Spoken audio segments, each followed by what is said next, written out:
నేను అడుగుతా ఉన్నాను ఇక్కడే,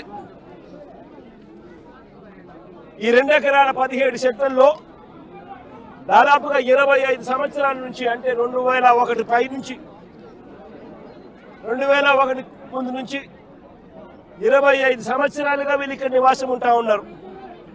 ఇందులో చాలా మంది ఇల్లు కట్టుకున్నారు.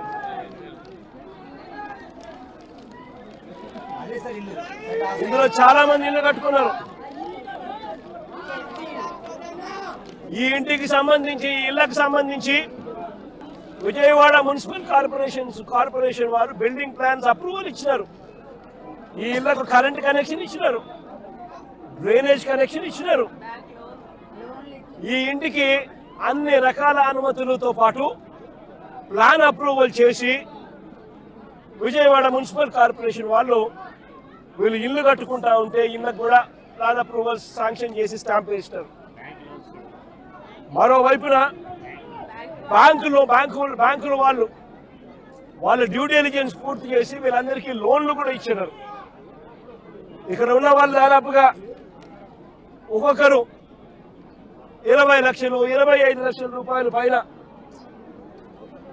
వీళ్ళంతా కూడా లోన్లు కూడా తీసుకుని ఎన్నో సంవత్సరాలుగా వీళ్ళు ఈఎంఐలు కూడా కడతా ఉన్నారు.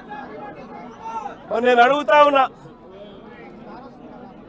స్థలం వేరొకరిదే అయితే రిజిస్ట్రేషన్ మీరు ఎలా చేయించారు అని అడుగుతా ఉన్నా.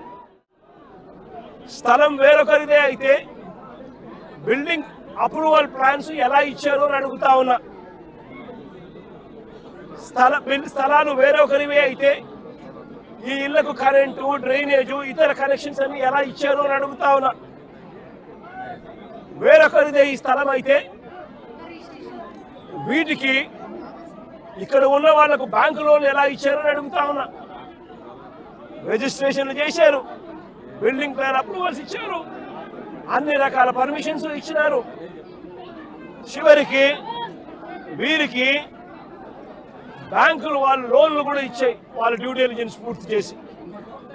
మన ఇన్ని సవ్యంగా ఉన్నప్పుడు ఇది ఏ రకంగా గవర్నమెంట్ ముందుకు వచ్చి వీళ్ళకి ఎటువంటి న్యాయము చేయాలి అని కనీసం ఆలోచన కూడా లేకుండా, ఎటువంటి ముందస్తు నోటీసు కూడా ఇవ్వకుండా,